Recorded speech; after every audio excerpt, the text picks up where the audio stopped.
So for this particular panel, I'm especially excited because it's going to bring together perspectives from various stakeholders in the HIT community. So we have a provider, we have a health information technology vendor, we have a representative from the insurance payer community, and we also have someone who is running a quality organization. So from those four perspectives, we're going to talk about, and I want to let you in on really the design for today's event. So this morning you heard Jeff Arnold talk futuristically about where healthcare is going, can be going. You could debate how rapidly we can get there or will get there, but a lot of very visionary thoughts from a man who's been visionary in the past and very successful. What we're going to talk about in this particular panel is really a 3 to 5 year vision. So we call it our executive panel because it's individuals who are executives and leaders in their respective organizations who sit at the strategic planning table for their organizations and are part of making change happen. So as we get into this and as we get into the rest of the day, what you'll hear more in the afternoon is instead of the 3 to 5 years, maybe the 1 to 3 years, more practical, what's in front of us and where we're going as an industry and where those speakers believe we're going as an industry. So with that, let me get started. I have questions for each one of the panelists. I'm going to introduce one panelist, ask a question, then go to the next and do another introduction. So I'm going to start with Commissioner Ralph Hudgens. Commissioner was elected as Georgia's insurance commissioner on November 2nd, 2010. His duties include regulating approximately 1,600 insurance companies, licensing 137,000 insurance agents, and regulating over 1,000 industrial loan offices. He's a businessman. Today he owns and operates several successful businesses and understands firsthand how insurance premiums impact companies of all sizes. The Commissioner's public service began with an appointment in the U.S. Department of Agriculture by President Bush. He went on to be elected to the Georgia House and then the Georgia Senate, serving 14 years until his election as insurance commissioner. Please help me welcome Ralph Hudgens.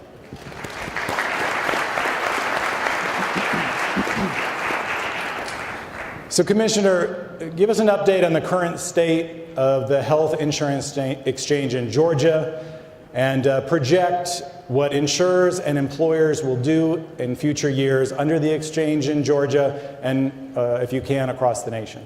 Okay. Thank you, Wayne.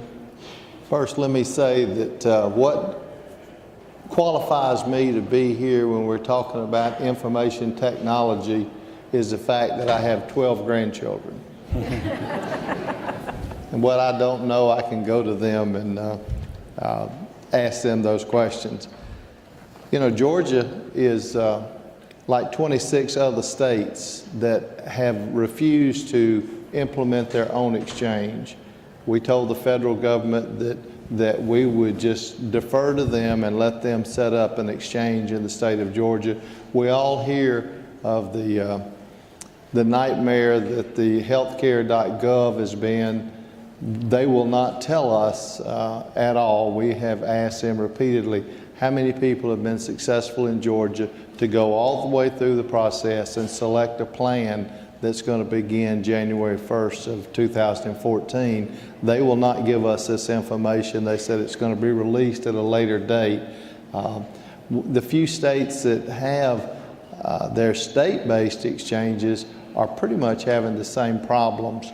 And, you know, I think Alaska said that they were only successful in getting 6 people through to choose a product.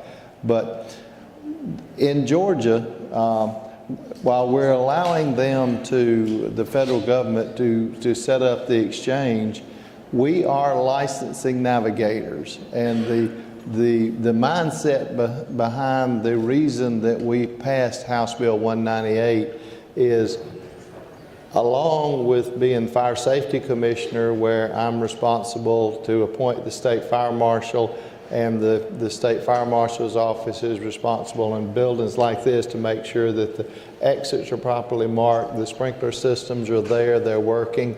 is protecting the consumers. Wayne said about the Industrial Loan Commissioner, these are the small loan companies. There, I'm again charged with protecting the consumers in Georgia. As an insurance commissioner, I'm charged with protecting the consumers. And so House Bill 198, the bill that licenses navigators in the state of Georgia, was designed particularly to protect the consumers in Georgia. So we have a requirement that to be a navigator in the state of Georgia, you have to be fingerprinted. We do a background check on you. You have to take additional training in addition to what the federal government teaches you about the Obamacare. We have a requirement for 10 additional hours of training that would qualify or give the person the update on Medicaid in Georgia, on Peach Care, on any other program that a navigator is supposed to go through and direct people into whatever is a plan, or if they're Medicaid eligible, direct them into that.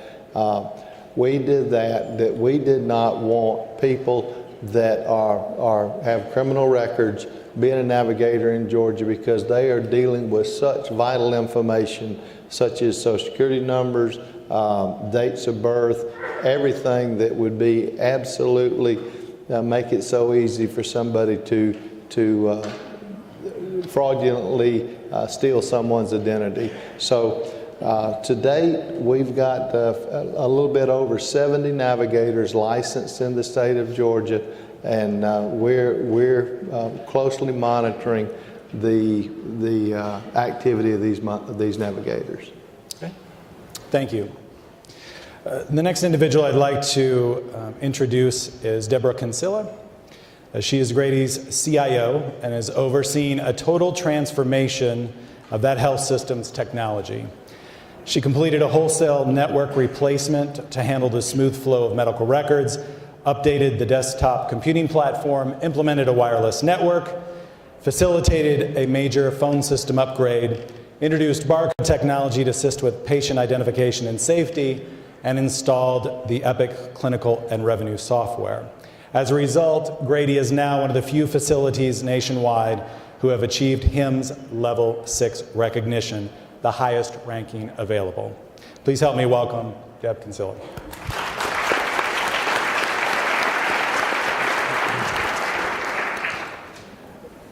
So where I'd like to start with you is the HITECH Act placed an emphasis in adoption of EHRs as part of healthcare improvement initiatives. So have you seen improvements because of the rapid adoption of EHRs, both with Grady and elsewhere? And what do you see as the role of HIT in the next 3 to 5 years to transform healthcare beyond EHR adoption? So I think we all know that we're #1 in per capita spending around the world in terms of healthcare, but our quality rank's still 38. We heard last week the president come out and give a public apology that some may not be able to keep their current health insurance coverage. And today we hear that that estimate is about 4.6 million people that will lose what they have today. And the reason that I talk about this is simply because it's an unintended consequence, and irregardless of the systems that we put in place, these types of things are going to be happening over the next few years. These are things that folks can't predict in this highly complex and challenging environment that we're dealing with in today, which is reform. In terms of EMRs, although many organizations have attested to meaningful use of electronic records, this is only an incremental step in fixing a much more large-scale, complex problem. And it's multifaceted. So when we talk about the improvements that we've seen with EMRs, there's certain things that we can say truly EMRs have helped enable, and that's tying delivery systems together and fixing what used to be traditionally siloed data that have allowed us to focus on things and make vast improvements in terms of issues or conditions we've dealt with, like medication errors. EMRs have also helped us with compliance in terms of regulatory mandates, and read the paper, look around today, you can see that they're fast and furious, and they're really incredibly difficult to keep up with in terms of healthcare and still get your job done, focus on quality, and make sure the patient comes first. So EMRs clearly have helped us in that regard. EMRs have also started a really important trend of data and analytics, and that's to really help us facilitate identification of how we're practicing medicine today, but also how we're conducting the business of healthcare. So those would be the things that I would say, EMR has clearly helped organizations with. Things that EMR alone cannot fix would be restricted access that we're going to be facing in the days ahead, quality, and that really comes from within organizations, lower income potentially for providers, and consumers at the end of the day paying more for healthcare. Those are the things that EMR is not going to help us address. So when done right, EMRs help us put good practice into automation, and when done wrong, help us automate bad practices. Each organization at the end of the day will have varying degrees of success with their adoption of an electronic record, purely based on the organization's culture and complexity. Okay, thank you. To continue with opening remarks and talking about quality, we're going to go to Dennis White. So Dennis is, in addition to an award winner, congratulations, Dennis, is the president and CEO of Alliant Health Solutions, a $25 million nonprofit family of companies helping governmental agencies ensure that tax dollars are used appropriately in the administration of public sector healthcare programs. With more than 25 years of financial, healthcare, and information technology experience, Dennis has spent the last 20 years focusing on state and federal government contracting. Currently, he also serves as chairman of the Georgia Health Information Exchange, a statewide collaborative serving to improve the quality and efficiency of the state's healthcare by building local health data sharing communities. Recently, he completed his tenure as a board member of the American Health Quality Association, the trade association serving all 53 QIOs across the country. Please help me welcome Dennis White.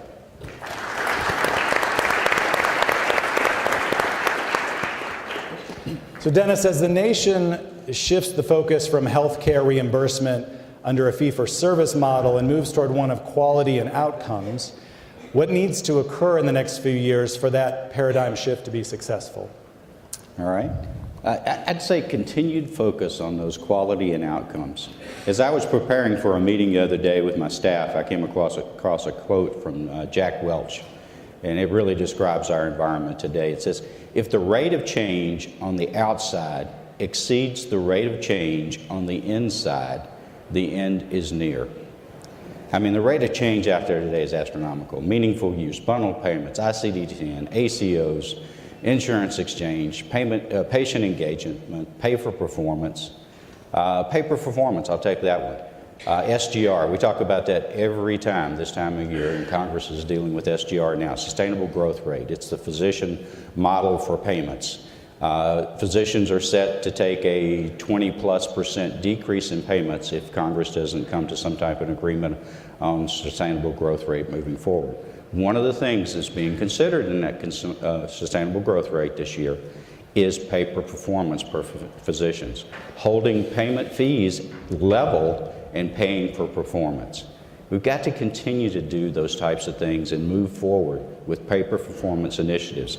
I'll tell you another story. A few years ago, when Governor Deal was in Congress and chair of the Health Subcommittee on Ways and Means, I was in his office as a quality improvement organization. That's what we do. We were the original Don Berwick, better cost, better care, lower cost, better care, better health.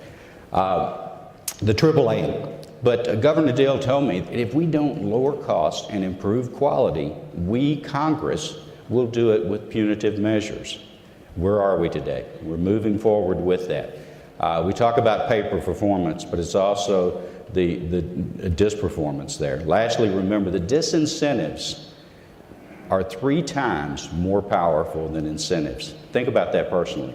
If you were told you're going to get a 95 or a 5% decrease if you didn't do something, or a 5% increase, which one are you more likely to do? So we're moving forward, and we're going to move forward quicker, faster, and we're going to have better health care, and we're going to have lower cost. But it's going to take some time to get there. Thank you. So last, and the gentleman with the best haircut, I'm going to introduce Robert Hendricks. I may be biased. Robert is a Senior Vice President and Chief Information Officer and Chief Technology Officer for McKesson Technology Solutions. He's responsible for infrastructure, architectures, and technologies, strategic technology planning, and leads the rationalization of business applications such as Salesforce automation, ERP functions, and mobile solutions. Prior to his current position, Mr. Hendricks served as Senior Vice President, Planning and Portfolio Management for the McKesson Office of the CTO. He currently works with the Board of Directors for the Commonwealth Health Alliance, a collaborative that will create a national infrastructure with common standards and policies to solve the long-standing industry problem of interoperability. So Robert, I actually want to start there, and so I want to ask you about Commonwealth. So interfaces between HIT systems have been in use for decades, but interoperability has always remained a challenge. So explain how the collaboration of vendors under Commonwealth addresses the challenges, advances the HIT industry. Thank you. So talk a little bit about Commonwealth. And of the panel, we were talking about it beforehand. I'm a technologist, and though I've been in healthcare for 20 plus years, I try to talk about it from a technological point of view because we get a little emotional when we get into the healthcare side. I've worked in payer, provider, life sciences, and all of those. And so one of the things that we've been trying to do over the past couple of years is that regardless of how you feel about the legislation, we recognize that things need to change and things need to get better. And so I'm a big proponent of really trying to find some really smart people and put them in a room and try to solve the problem. So a lot of really smart people got together and said, okay, with whatever's coming, we can tell what it is tomorrow, but we may not be able to tell what it is the next day. What are some of the key components that we need to be focused in on?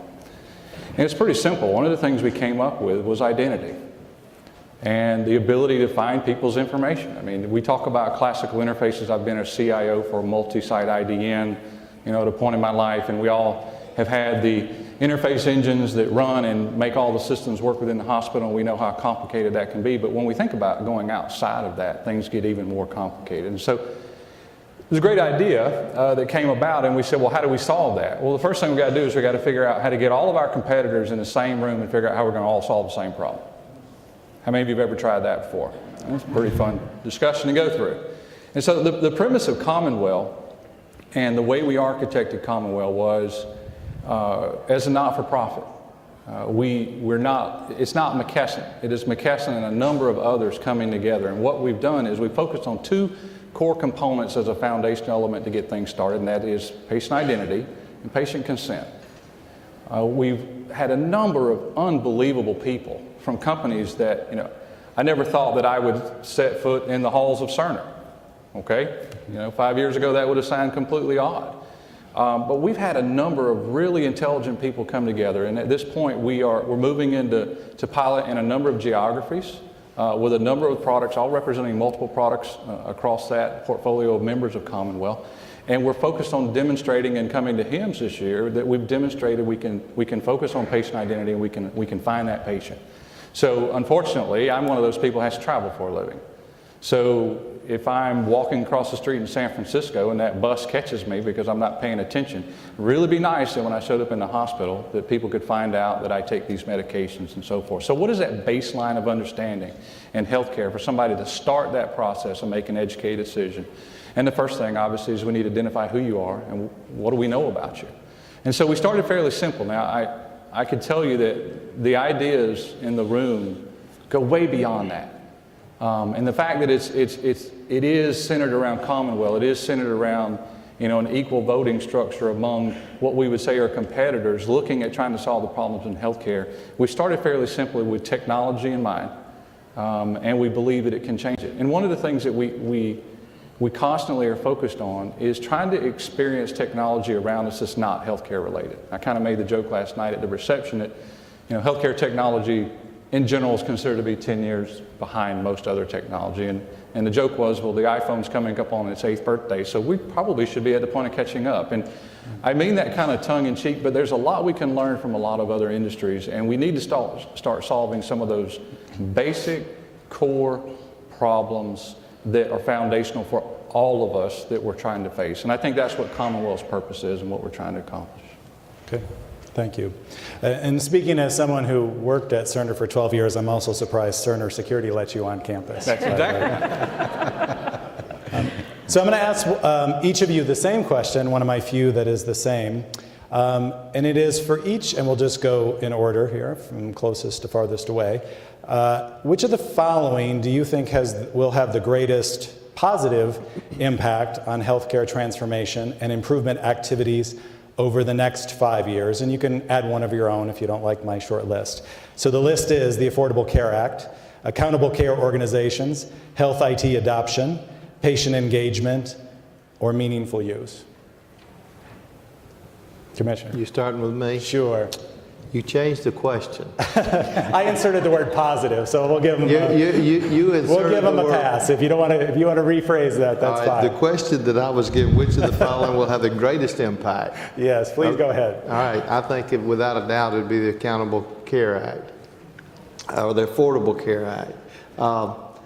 You know, I really see a lot of problems. I don't think this was a very well thought out act. It's no secret that I'm not a fan of it. I think that I think it was Senator Max Baucus, he called it a train wreck. I think that it is happening that way. I'm all for reform, but I don't think you can put all this in one big omnibus bill like it was, or like it was put, and then blackmail people to pass it. And you know, if what they were offering was such a wonderful deal, I don't think you'd have to fine people for not signing up. I think you would, people would voluntarily sign up if it was what it was supposed to be. I don't think that it's going to be positive. I think it's going to be negative on health care, and you know, so Okay, there. thank you. And we'll have some follow-up questions on that. All right. Dennis. Okay, good. I have to make a comment to the commissioners there. The Affordable Care Act. One of my board members is doing some history. We're 43 years old as a company. And back in the early 70s, a secretary of our organization said, he said, that, you know, do we really want to get into this Medicaid thing? It's only going to last for a couple of years. So I put that in perspective with the Affordable Care Act. I mean, it's something that is going to move forward, fast, slow. It's going to move forward. But Medicaid, and we had those same things when Medicare and Medicaid came in. But I really believe that we still have an opportunity, and still think the biggest influencer will be health IT, including the use of new technologies. And I want to read something to you here just for a second here. Doctors and nurses are buried in paper. A study in a hospital found one patient may generate as many as 50 types of documents requiring clinical work by nurses. The benefits included of this study included the kind of quality and care improvements that are selling point for today's electronic health records that are monitoring doses and preventing harmful drug interactions.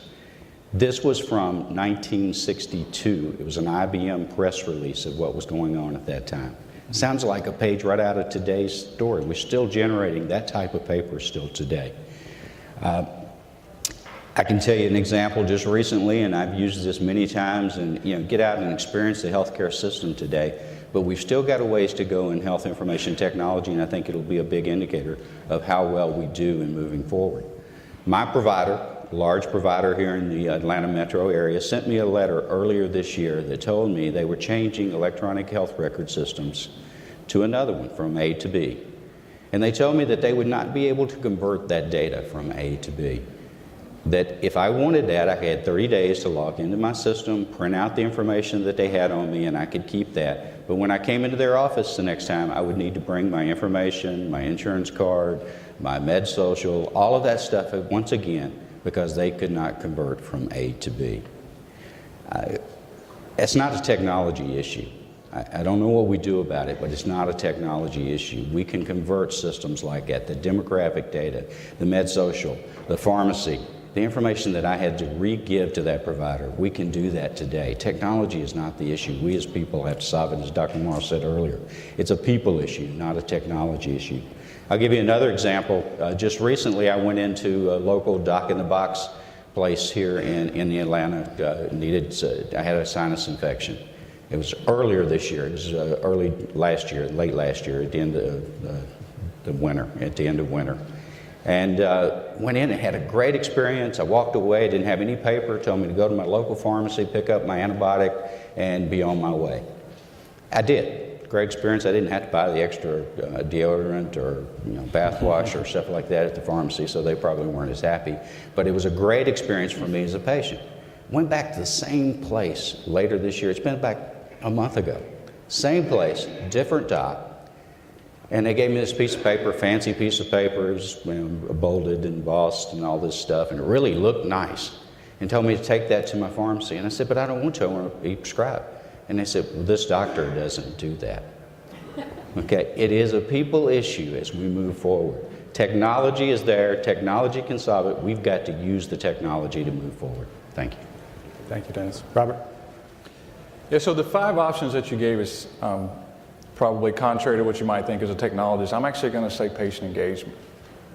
And I'm just absolutely, when I look at things that are happening around us, so we can talk about legislation, we can talk about HIEs, we can talk about exchanges, we can talk about technologies, we can talk about new modalities that are going to slice you 57 million ways. At the end of the day, what are we trying to solve for? And as a technologist, I keep impressing upon us to think about what happens in our daily lives and how we go about dealing with those things.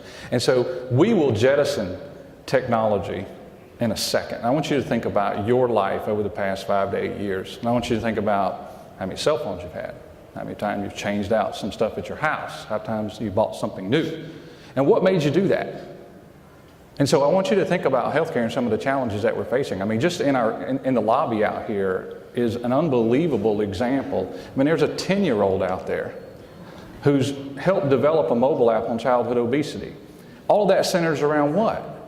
It centers around engaging that individual. We've got to become, and maybe it's the legislation that's going to drive, maybe it's the cost. Okay, so again, I'm going to talk as a technologist, not as anything else, but all these pressures are going to force one thing, and at the end of that, it's going to force people to engage in their own personal health care and learn what it means.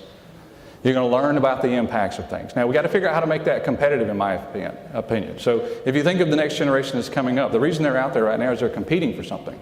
If you think about, I don't know, you think about Xbox, they're competing for something. If you think about social, we've got to think about the implications of this, and we've got to get the patients engaged in that, because I really believe, been in healthcare 20 plus years now, it's very complicated. And it's either complicated because the government makes that way, or because we make it that way, or because doctor, you make it that way, I don't know. But at the end of the day, once we get people engaged in it, and maybe these things all are coming together to force patients to become engaged in their outcomes, but at the end of the day, we got to think about what's really going to change this. And whether it's an HIE today that's on a national scale, whether it's us sharing identity information and knowing anything about each other, we've got to get people engaged. And we have to think, so the engagement piece is critical. And as I look at these other lists of things here, I'd also say that something that the healthcare industry has traditionally not shown, and hopefully it is emerging to reach a point of maturity to be able to do that, even with all the regulations around it, and that's agility. I mean, Jeff talked about it this morning. He hit it right on the head. We got to try, we got to fail, and we got to move on. Is Obamacare going to fail? Is the HIE going to fail? Is healthcare.gov going to fail? At the end of the day, we've got to learn from that failure. I just read an article this morning that 3 20-year-olds out in San Francisco just rewrote healthcare.gov in less than a few weeks. They didn't get paid a dime. Now, what they focused on was, when you read the article, because they obviously don't have all the complexities of healthcare.gov, what they focused on was, what are the consumers looking for when they come into the site? And they're engaging their customer or engaging the patient. And so I think patient engagement in this, as you think about the implications of it, if you think about what they're competing for outside around childhood obesity. As a technologist, I can tell you how to solve that right now. We've got geofencing. People have devices. I can notify, McDonald's, when you pull in the driveway, you can't buy anything. Okay, so technology can solve it if we'll allow it to solve it, all right? But at the end of the day, I think when you become an engaged consumer, and step out of healthcare and step into your normal life and think about when you've made decisions and the implications of those decisions. Some things you just let happen, some things you don't have a choice for, they just happen to you, and things you really are passionate about, you get engaged with. And I always argue with my good friend of mine who's in the financial services industry. We always, sit around and play poker or something on the weekends, and we argue about what's more important, your money or your health care. And the running joke is, it depends on if you're sick. So at the end of the day, if we were engaged in our healthcare as we are in our finances on a day-to-day basis, imagine the changes that we could see. So I'm gonna lean on patient engagement. Okay, thank you. Deborah? I think for me, this one was very challenging because I'm torn between patient engagement, and then you would think poorly of me if I didn't defend healthcare IT. So, piggybacking on what Robert said, I think we are absolutely in the arena of consumerizing healthcare, and we're no different than the banking industry. We went through drive-through banking, that wasn't good enough. We decided we needed 24/7 service because the drive-throughs weren't open for the convenience of the consumer.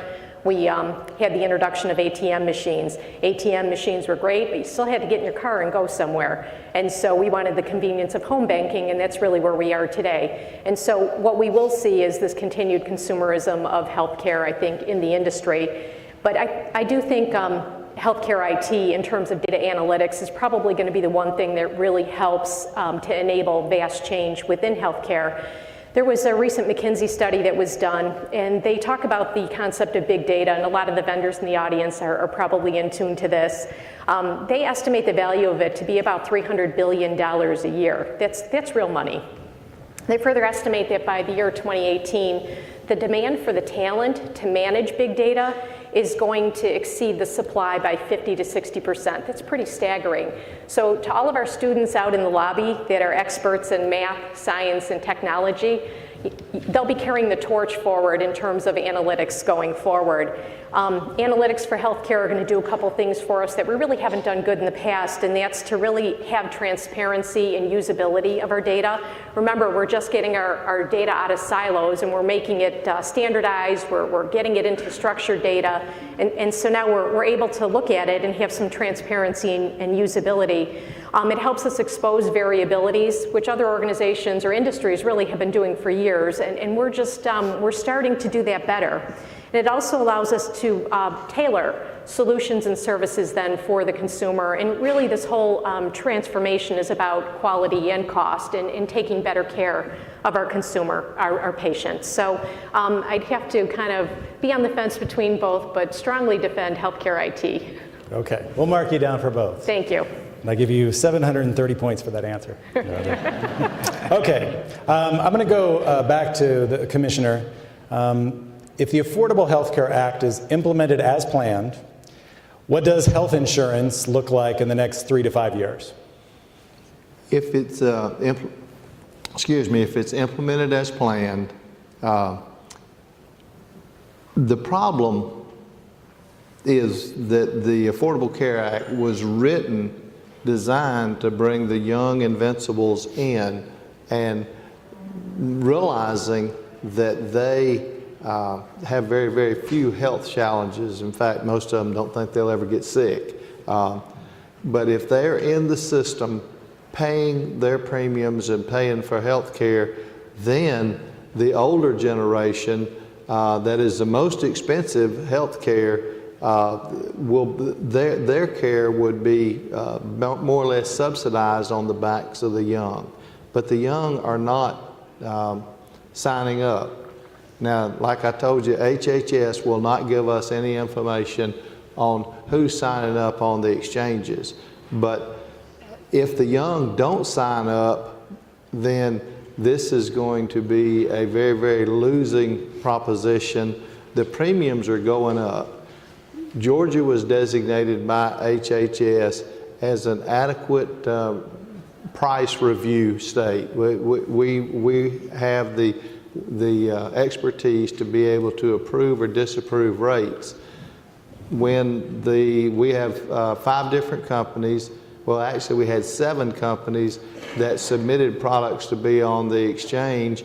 The last day, 2 companies came in and said, we don't want to play in the exchange. We'll just sit on the sideline and maybe look at it for a year and maybe sign up. but the 5 that are signing up, Blue Cross Blue Shield, is completely all over the state, all 159 counties. Humana is in most. They're not in Southwest Georgia.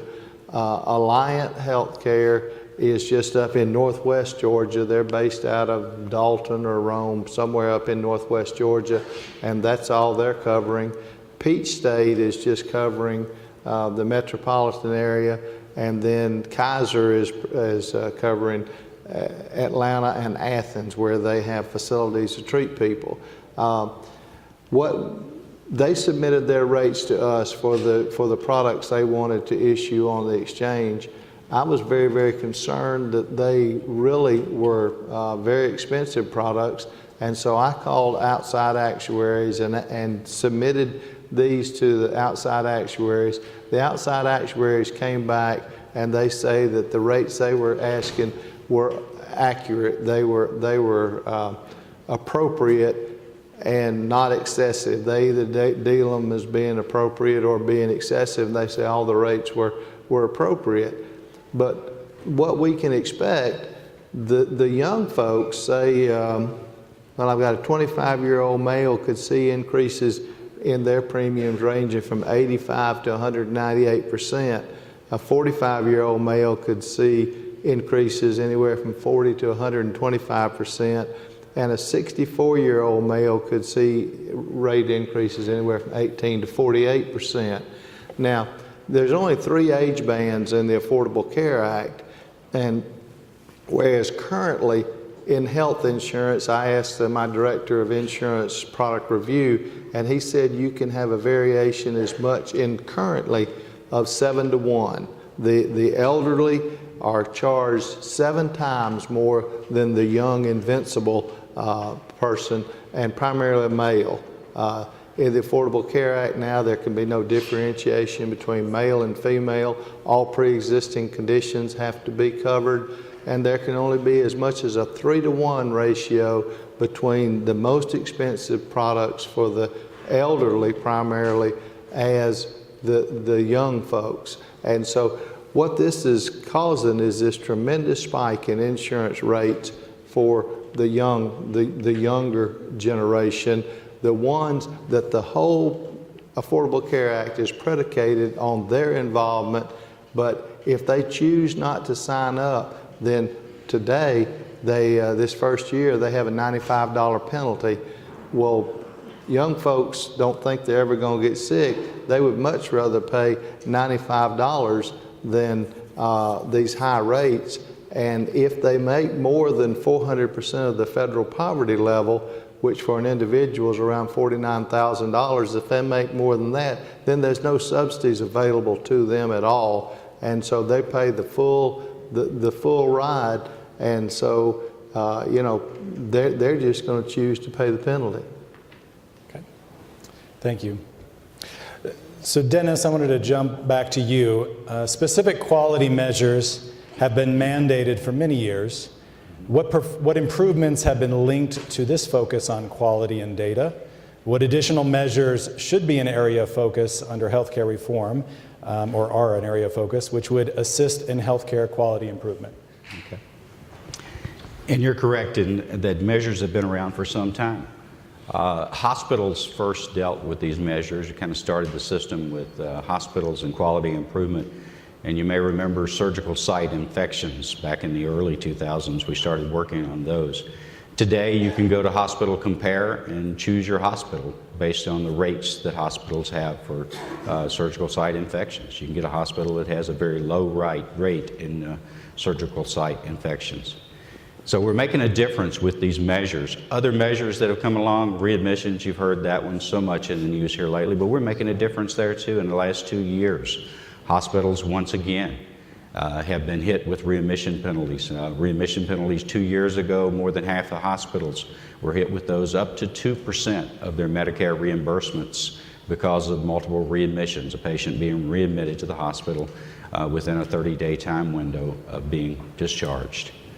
We saw those same measures improve this year. Those rates were much less as far as the penalties on those, and there were fewer hospitals with readmission penalty rates. So when we focus on those initiatives and those quality indicators, we're making a difference in improving the quality of health care. Another example in nursing homes. The way we morph into these things is kind of strange, but we used to use restraints in nursing homes. And for several years as a quality improvement organization, we went out and we pounded nursing homes. You cannot use restraints. So it was a big thing to be a restraint-free nursing home. Well, we got that. But then we went to chemical restraints, the use of antipsychotic drugs in nursing homes. Georgia was the worst, #1 worst. Not Mississippi, we usually depend on them to beat us out. But we were worst in our nursing home community in the use of antipsychotic drugs, those chemical restraints for our patients. We put together a team of nursing homes and doctors and people, pharmacists, and people that wanted to make a difference in Georgia. Today, we are 34th on that list. We've improved 34 places on that list just by focusing on those indicators. So we've got to harmonize those indicators moving forward, though. We've got to move them across all settings. The readmissions is a thing that needs to be focused on by doctors and nursing homes and hospitals and everyone. And you'll see those penalties or those incentives moving forward to harmonize those different rates. Some other things that we might look at, end-of-life care measures, advanced directives, and making sure that those are properly documented is a great way to improve our quality of care and lower our costs in our system as well, but to make sure that patient gets the care that they want and need at end of life. ESRD measures, end-stage renal disease measures, and dialysis, looking at those clinical measures to try to keep a patient from getting to dialysis. Just continuing those types of measures, I think, as we move forward. Okay. Thanks. I'm going to ask Robert and Deborah the same basic question. So in the next 5 years, what one technology trend, or if you'd like, you could have a couple, will be most impactful in rapidly and positively affecting healthcare outcomes and quality, and ultimately improving the nation's health? Well, I would have to go back to, I think, my previous answer and talk a lot about just data analytics. I think that there is no greater potential right now than to understand what we're collecting and how we can use it to reform care. I have two favorite authors, and probably everybody has heard of Michael Porter and Clay Christensen from Harvard, and they talk a lot about disruptive technology, and really, isn't that what we need to do in healthcare, just to really create major change instead of incremental fixes by installing solutions, small solutions that take us one step at a time. So I think that the use of this predictive analysis as we move forward and the understanding of the data that we have is really going to help us get ahead of actually almost defeating, in a way, keeping the patient out of the hospital and keeping them out of the systems and keeping them at home. So I guess I would fall back to my data analytics, and predictive analysis again is being one of the major things that we need to do and focus on going forward. Okay, thank you. Robert? So I would say, the question in the next 5 years, when you look at it, the key is bringing a bunch of things together. And I talked about patient engagement earlier, talking about centering around the patient. So, does the EHR have all the information? Absolutely not. Does the pharmacy have all the information? Absolutely not. To her point, how do we bring that together? Number one. And number two, how do we turn that into knowledge and not just data? As a technologist, I constantly sit in meetings where people say, well, the data's unstructured, and we need to force people to use a system that structures the data so we can do something with it. And I generally turn that around and I say, guess what? We've been saying that for a decade, and it ain't happening. So you need to figure out how to deal with unstructured data. How are we going to deal with that? If you look at some of the things that are going on around us right now, if I said what is one thing, well, obviously one of the bigger things you got to think about is social. So let's assume that data is available and it interacts social. We're so worried about sharing our own information. I thought it was funny a while ago, Jeff talked about it. So we've got all this legislation. I understand HIPAA, and trust me, I'll probably have 5 HIPAA violations, but I brought Mary with me, so she's our security person, so she can escort me out of the building. But at the end of the day, when you think about it, this morning we were talking about childhood obesity as a competition out there. In Facebook alone, okay, there's over 42 sites right now, socially focused around childhood obesity, 42. And I just did that at a whim. Okay, let's apply that to breast cancer. There are hundreds Okay, so the things that, I find it so ironic that some of the things that we're trying to figure out how to fight with and bring together and analyze, and we're trying to protect the patient, in a lot of cases, the patient is yielding that protection because they're starving for information. They are starving for information. So when we think about what we've put in place to protect ourselves and our identities and our histories, and granted, we all need that. I'm not disagreeing with that. But when you go out into the real world and look at how people are using a mobile device today, and you say, well, we can't say anything because I've been diagnosed with cancer. That's not something we need to talk about.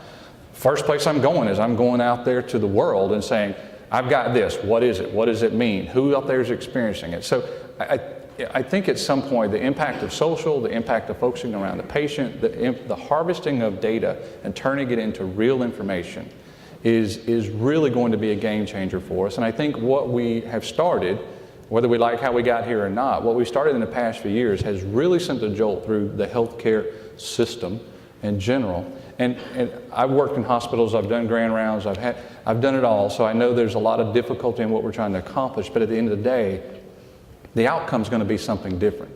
And like we talked about earlier, when we talked about whether it was accountable care organizations, whether it was an HIE, whether it was the Affordable Care Act, which one of those is going to be the biggest impact? I think they're just all agile iterations of something that's going to be coming in the future. And I think technology is going to play a core component of that. Whether we talk about the technology or we just talk about the effects that it has on things, we need to apply our daily lives to it and think about the changes that are going to take place. I just add to what Robert said, and I think that technology, and I've dedicated my career to it, is a great enabler. But I also have a fear that with the pace of change that we're going through right now, folks forget the human interaction. And with the pace of change, it's especially important that we remember to continue to huddle together and communicate and talk, because we may miss an email or a text message or a critical result. There may be something that technology provides us that because we're human, we miss. So let us never forget the need for that human interaction and the need to continue to have our caregivers and us as leaders, huddle and discuss to make sure we're doing things the right way. I'm going to, in a few more minutes, I'm going to ask one follow-up question, but then we'll go to the mics in order to get some audience participation and questions. So if you'd like to line up, we'll be there in a minute. Can I ask a Oh, please.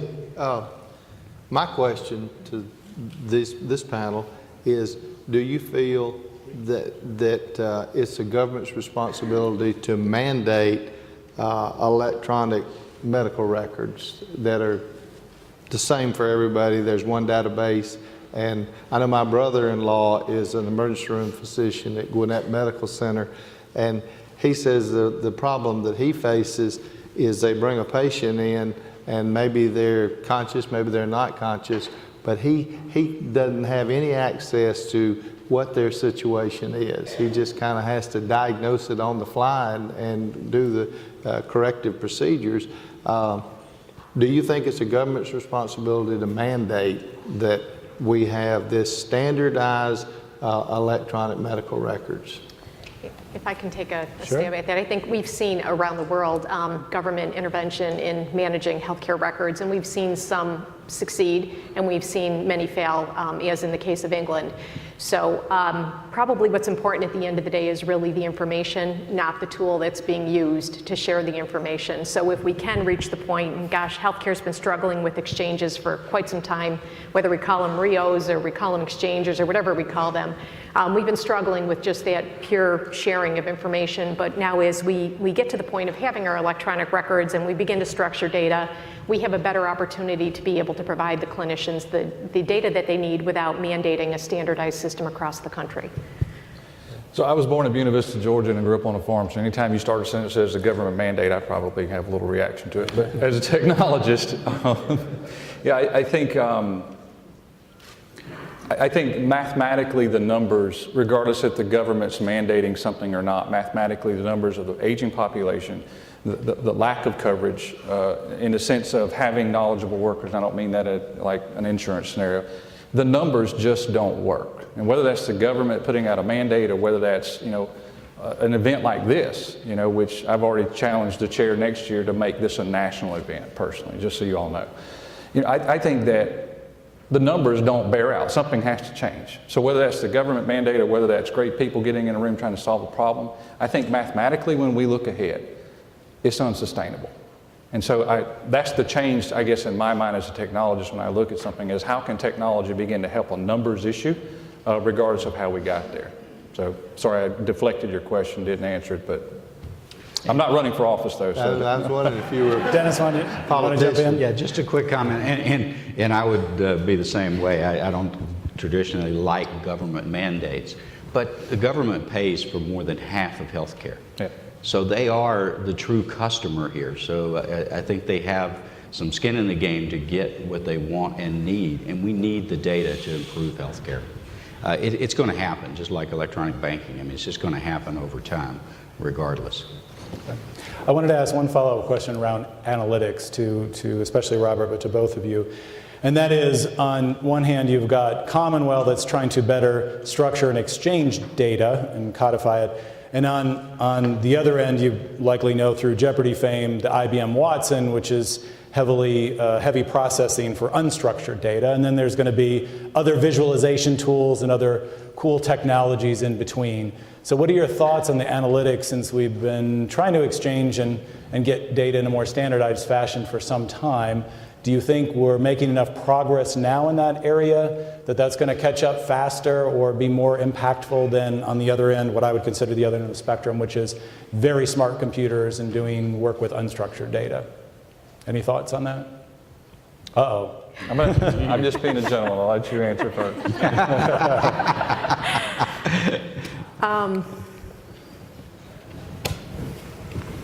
So predictive analysis, I think, holds a lot of great potential. I personally am excited about Watson and the evolution of what that can do. I still think this is incremental. Medical records are incremental. We're just starting this journey, and I think we have a long way to go. We talk about data analytics, and I guess it can mean a lot to a lot of people. It can help us reform the practice of medicine, change the business of healthcare.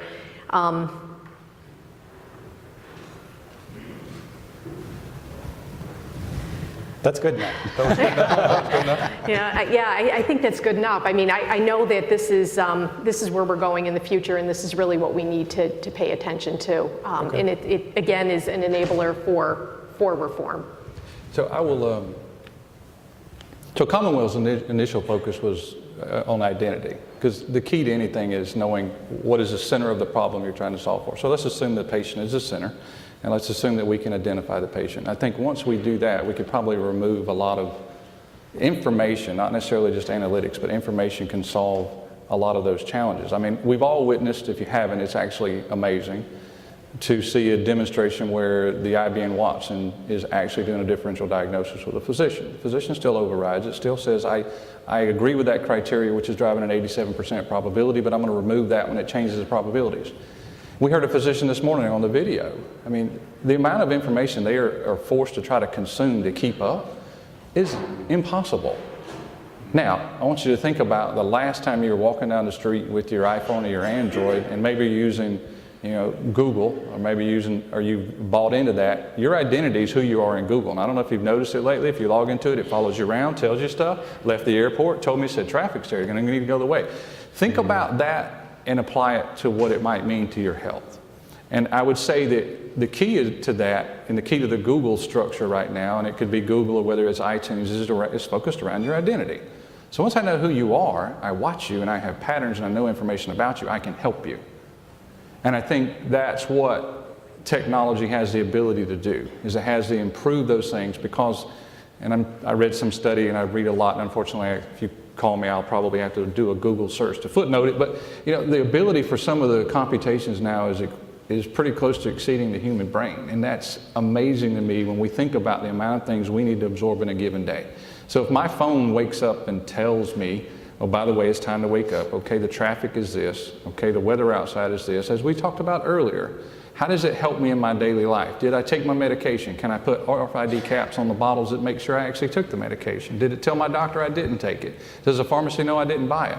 All those things got to come together, and when they come together, you're going to be amazed at the outcome of it. Now, the question is, are we prepared to bring our healthcare, which is a very personal thing, together with technology. And I think that's going to be the challenge longer term. We've crossed that chasm and that hurdle with our financials because we've moved to the point where we see the benefit in that. Everybody's seeing, you know, your card and your magnetic strip is short-lived, and we all know that. It's all going to a mobile device at some point. The banks are already starting to do it. Great babysitter commercial, by the way, where they gave her more money as a tip electronically. Imagine that and just think where things are going. And I think that's what we have to think about from an information perspective, is when you think about all those things that are going on in your life today around you, if I could identify you and I could get access to that information where it's at, regardless if it's structured or not, imagine what we could do. And that's the thing I keep pushing on, is to think about the implications of information and what it could do once we let go of some of the things that we have. And again, based purely on the volume, we don't have a choice. We're going to have to think about it differently. Okay. So I'm going to turn to the audience, and I will ask, if you ask a question, you direct it to one panelist. We don't have that much time to go through everyone.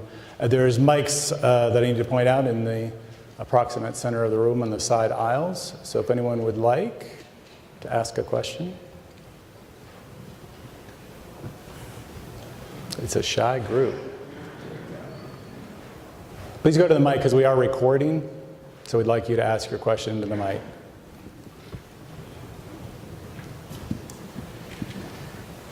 The question I have is concerning electronic healthcare records.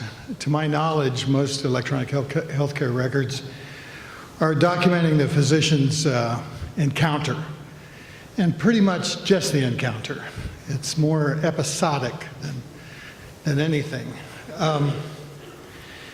I don't know if there's many places on many EHRs to actually document the outcome, which would be mostly found in things like registries.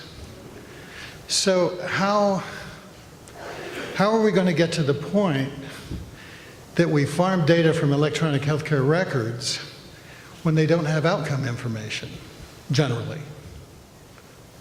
Great, thank you. Now, I guess today outcomes are often determined through the bill and whether the person came back around and how much was spent and those kinds of things. Anyone want to comment on that? I think you had talked about the EMR being episodic or based on encounter, and that's not the way really the record is structured any longer. It's very interdisciplinary, and it allows multiple clinicians from anywhere basically to follow a problem or follow a patient with regard to their various problems, the medications that they're on, and it also is a tool for them to update registries. So it does a lot more than simply allow the placing of orders and the transmission of information, but it really is a communication vehicle between caregivers.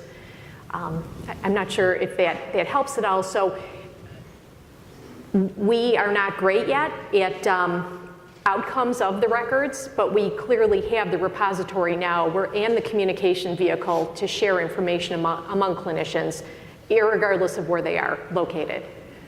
And I will interject to make a plug for this afternoon. There is a presentation, another panel on accountable care organizations, and I suspect that there'll be a lot of talk about outcomes and quality in those organizations because of their financial incentives to care for those individuals and to follow up, et cetera. Thank you. The next question.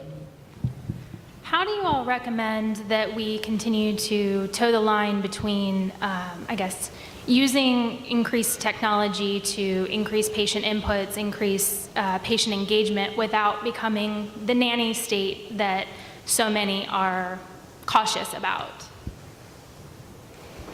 I think, Robert, I'm going to direct that to you because you made some comments. So how do you balance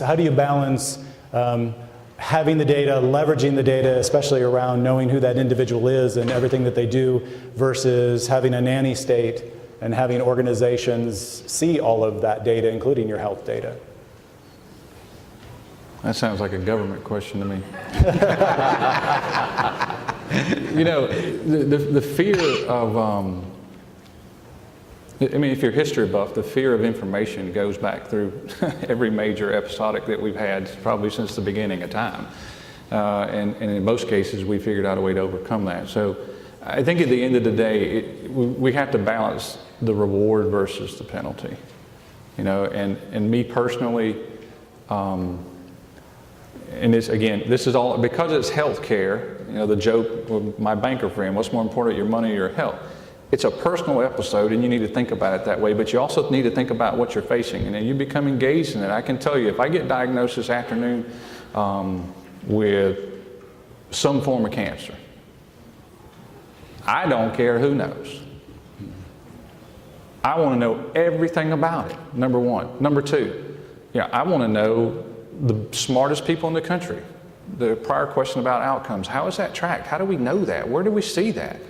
I mean, I had an aunt who's been diagnosed with cancer. She struggled with it for years. Off again, on again, off again, on again. And she said something to me, and she's 70. Her birthday was earlier this week. She turned 72. She told me something, because I'm a technology guy, right? She goes, how is it that I can find out so much information about buying a car, but I can't find out anything about how to solve this problem I have? And again, if you think outside of healthcare, we got to put things into perspective. And it's going to be a reward versus a gain, but with what social has done to the world in the past few years, they've clearly demonstrated that there's a lot of things we don't really care about if people see us doing, unless I'm going for a job interview and they're searching Facebook. But the bottom line is, I think that you're going to have a reward and you're going to have a penalty, and when you put yourself in that situation, a lot of people think differently about what it is. There's a starvation for knowledge and information. And we've got a lot of, and there's no comparative. So there's no comparative in saying, well, this information is good or this information is bad. There's no consumer reports on this information or that information. There's no NADA guide that tells me that the wholesale value is this and these accessories are that. That doesn't exist. So if you were to just apply car buying to healthcare as an example, which I know I'm stretching it here, but the bottom line is think about what implications that could have on the system. And so again, I'm not a futurist, I'm just a technologist, but I keep pressing and saying we got to keep questioning this. And I recognize, as Jeff said this morning, we got to be prepared to fail. We got to be prepared to start something and fail. And I recognize I've been in healthcare for many years. I don't mean wood scalpel in hand on the patient. I got that. But I mean, when we talk about information, because at the end of the day, and Jim, I know he's down here, at the end of the day, he may have a medical record in his hand, but what's he doing mostly when something happens and he doesn't have that information? Or even if he does, he's still going back to engaging with the patient. What are you doing? What are you feeling? What's changed? Da-da-da-da. Okay, so, and that information, I'm sure he loves dealing with people who bring in Google printouts too. He's trying to corral that information and engage that consumer. And I just think at some point we'll get there, because I don't think we have a choice. Okay.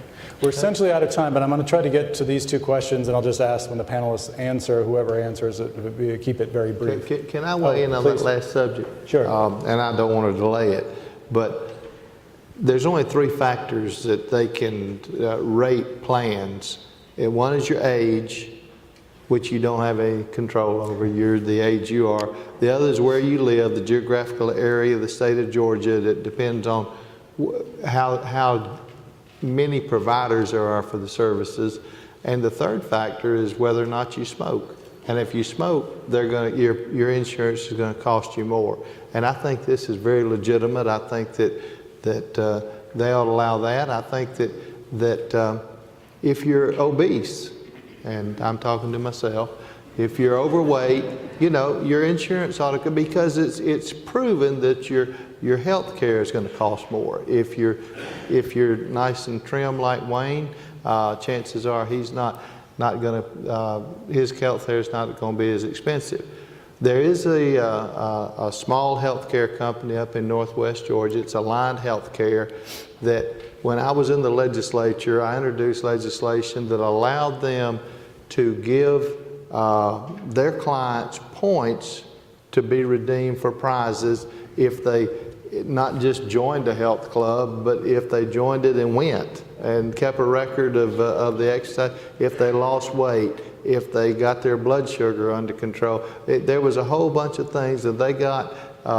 They were able to redeem these for prizes, and I think those are incentives. I had to change or introduce legislation to change the law and alter our Unfair Trade Practices Act in Georgia. But this has really, really been beneficial to the customers of Alliant Healthcare. They have seen their costs go down dramatically because of this incentive to get in shape. and your health, and I think this is something that we really need to take a look at. Okay, thank you. And we're going to try to do a question, but please keep it very quick. Sure. Mac Knight from the Coker Group, and it's interesting to me that there's been so much discussion this morning with regards to patient engagement through technology.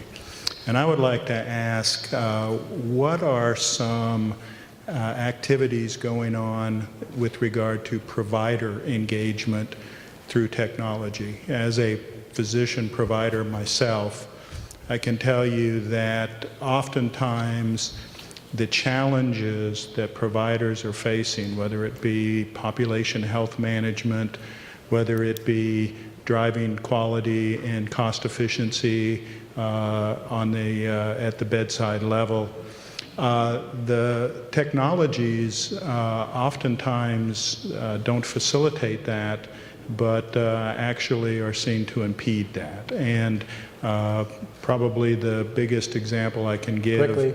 obviously, is the EMR, but the health information exchange also seems to be a promise yet to be fulfilled. So just what's going on with regard to Dennis, you provider want to engagement through thank you. technology? Dennis, you want to make comment on, it's touched on HIE, does that engage the providers? It does, and many providers, our medical association in Georgia has done a paper just recently stating the pros and cons of electronic health records. Many physicians, Dr. Morrow being one of them I know, has shown great gains in using electronic health record and says that it has improved quality and lowered cost. I think we've got to get over that hurdle, and it's change initially. It's difficult for all of us, especially when it's personal. It is difficult, but it's change, and it's needed change.